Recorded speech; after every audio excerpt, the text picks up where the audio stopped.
the station in the city, a British soldier stood, talking to the people there if the people would. Some just stared in hatred and others turned in pain, and the lonely British soldier wished he was back home again. Come join the British Army, said the posters in his town. See the world and have your fun, come serve before the crown.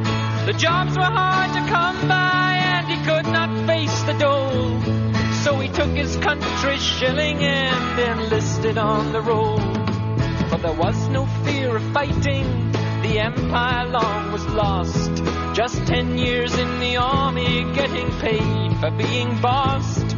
Then leave a man experienced, a man who's made the grade, a medal and a pension, some memories and a trade.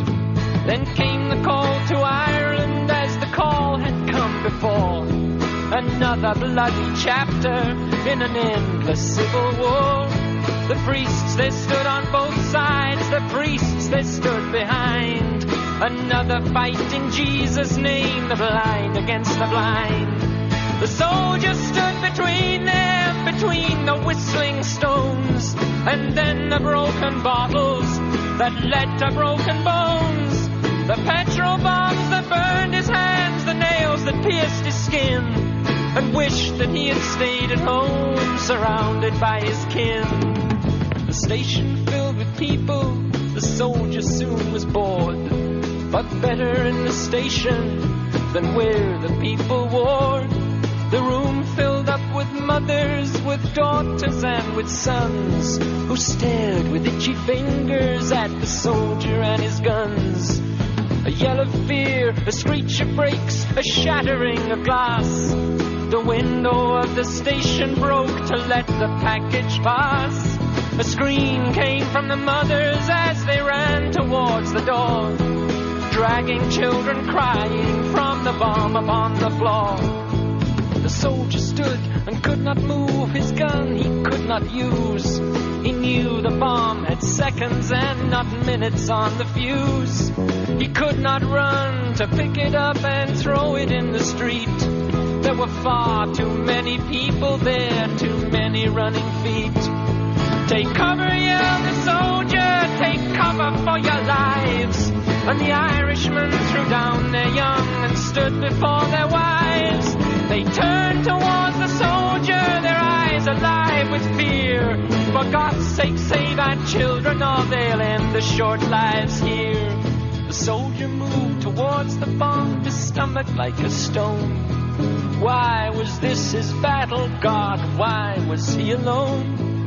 He lay down on the package and he murmured one farewell to those at home in England, to those he loved so well. He saw the sights of summer, felt the wind upon his brow. The young girls in the city parks, how precious were they now. The soaring of the swallow, the beauty of the swan, the music of the turning earth, so soon would it be gone. A muffled soft explosion and the room began to quake. The soldier blown across the floor, his blood a crimson lake. They never heard him cry or shout, they never heard him moan. And they turned their children's faces from the blood and from the bone.